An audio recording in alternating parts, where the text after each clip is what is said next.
আপনি বিয়ে করেছেন, 10 বছরের দাম্পত্য জীবন, আপনার সন্তান হয়নি, এখন সন্তানটা দিতে পারে কে?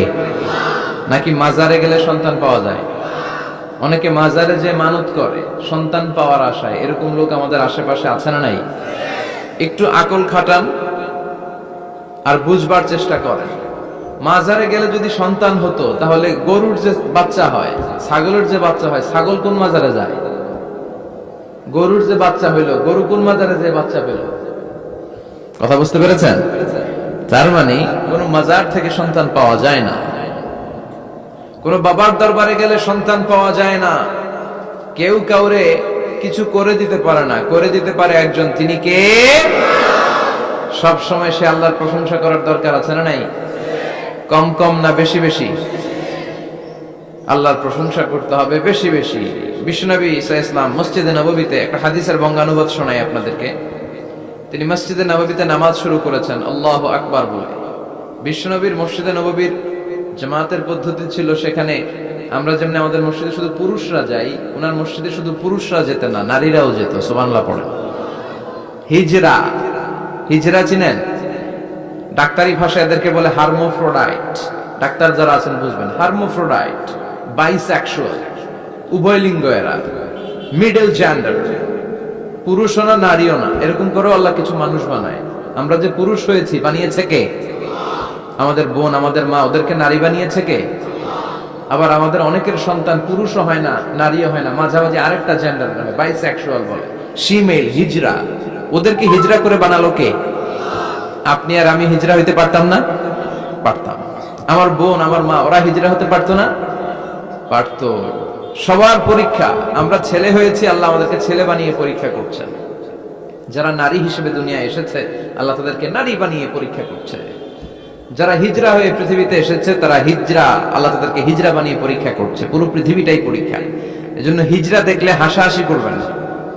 অনেকে হিজরা দেখলে হাসাহাসি করে, ওদেরকে সামাজিক মর্যাদা দিতে চায় না। এক লোকের ধরেন 2 ছেলে 2 মেয়ে, আরেকটা হয়েছে হিজরা, তো বাসায় মেহমান আসলে ওই 2 ছেলে আর 2 মেয়েকে নিয়ে পরিচয় করায় মেহমানদের সাথে। হিজরাটার একটা, তুই আসিস না, তুই ঘরে থাক। এভাবে সে ফ্যামিলির একেবারে কর্নারে অবস্থান করে। ফলে সে আমাদের সমাজে থাকতে চায় না। সে খুঁজতে চায় যে আমার মতো এরকম সমাজে আর কে আছে দেখি। খুঁজে খুঁজে তার একটা সংঘবদ্ধ চক্র হয়ে যায়। তখনই তারা জীবিকার তাগিদে রাস্তায় নেমে পড়ে। আর হিংস্র প্রাণীর মতো শুক্রবারে জামাইয়ের গাড়ি যদি দেখে, বরের গাড়ি, ওইটা আটকায়। রাস্তাঘাটে ট্রাকের ড্রাইভার থেকে টাকা তোলে, প্রাইভেট কার যারা চালায়, গাড়ি চালায়, ওদের থেকে টাকা তোলে না? এর কারণ এদেরকে আমরা সামাজিক ভাবে সম্মান দিতে শিখি নাই। পৃথিবীর অনেক দেশে আমি ঘুরেছি, ওখানে দেখেছি হিজড়াদেরকে সামাজিক ভাবে অনেক বেশি রেসপেক্ট করা হয়, যাতে ওরা নিজেদেরকে কর্নার ম্যান না ভাবে যে আমরা এক পাশের মানুষ। না, তারাও মেইন স্ট্রিমের, মূল স্রোতের মানুষ। তাদেরকে বিভিন্ন কাজে সুযোগ করে দেওয়া উচিত। পৃথিবীর অনেক জায়গায় আমি অনেক শপিং মলে শপিং করতে যেয়ে দেখেছি যে শপিং মলের সুপার শপের যারা স্টাফ আছে তারা হিজড়া। বাংলাদেশে একটা সিদ্ধান্ত হয়েছিল যে ট্রাফিক সিগন্যালের এখানে হিজড়াদেরকে কাজে লাগাবে, কারণ হিজড়াদেরকে মানুষ যে কারণেই হোক একটু ভয় পায়, সিগন্যাল আর অমান্য করবে না। তারপর ওদেরকে ভোটাধিকার নিয়েও 2004 সালে খুব সম্ভব একটা আন্দোলন হয়েছিল, তো সেটাও এরকম বাস্তবায়ন হয় না। এজন্য হিজড়াদেরকে নিয়ে মা বাবারা বিপাকে পড়েন। আমার একটা সন্তানও হিজড়া হয়ে জন্মাতে পারে। স্কুলে যখন আমরা বাচ্চাদেরকে ভর্তি করাতে যাই, বাচ্চার নাম, মায়ের নাম, বাবার নাম, বাচ্চার লিঙ্গ, এটা ছেলে না মেয়ে, এই 2টা ঘর থাকে, কিন্তু উভয় লিঙ্গের কোনো ঘর নাই। ঠিক কিনা? এটা সামাজিক ভাবে আপনারা এটার ব্যাপারে গণসচেতনতা তৈরি করতে পারেন।